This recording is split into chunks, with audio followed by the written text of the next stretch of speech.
Who's joining me now is Peter Switzer, founder of the Switzer Report. Hello to you, Peter. So in the Australian Financial Review, Warren Hogan says there is no way the RBA can cut rates next week. Is he right about that?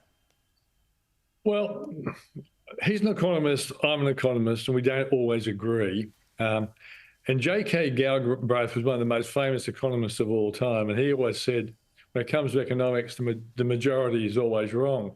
Well, I don't think economists are always wrong, but they're often wrong.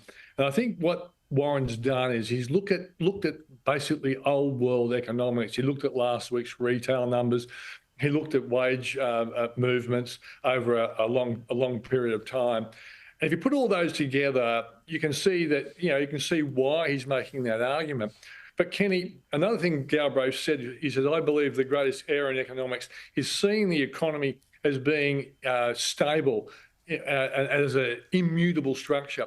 What's happening in the Australian economy is things are changing. People are working from home like never before. I know you've reported on stuff like that. The public sector's been spending like there's no tomorrow.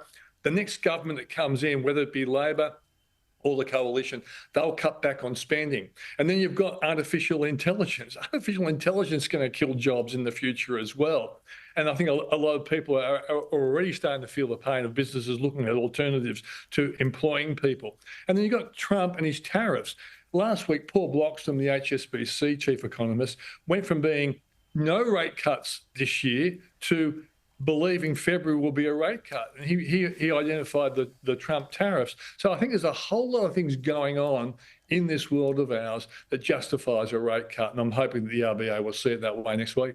We have US CPI inflation data that's going to be released on Wednesday. What are we expecting with that?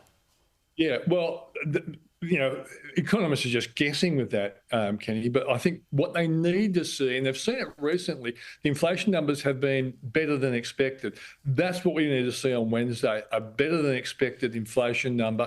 Otherwise, the Federal Reserve will be basically seen as being on hold for quite some time, and that will hit the stock market. The stock market is in love with the fact that they believe that there's probably 2 interest rate cuts this year, that Trump's tariffs tax cuts and deregulation will be a help to the market. The market is getting a bit worried about the tariffs, but there's also corporate America has been reporting really well. All those things are tailwinds helping the stock market. But if we get a bad inflation number next week, more than expected, I think they'll start that pullback in the market that many have been predicting will be on the cards. And the Fed boss speaks to the US House Committee.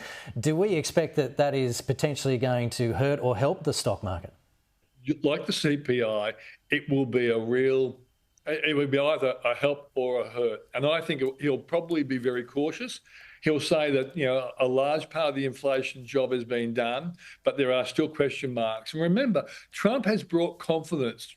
Trump has brought a lot of positivity to Wall Street, and that could be a bit of a worry to the Federal Reserve. They wanted what you might call a Goldilocks recovery, not too hot, not too cold, just right. But with Trump, they got like a Trumpalocks recovery, more boom than they expected. And that could be worrying that might excite inflation. Yeah, chance of overheating. All right, Peter Switzer, good to chat. Thank you. Cheers, mate.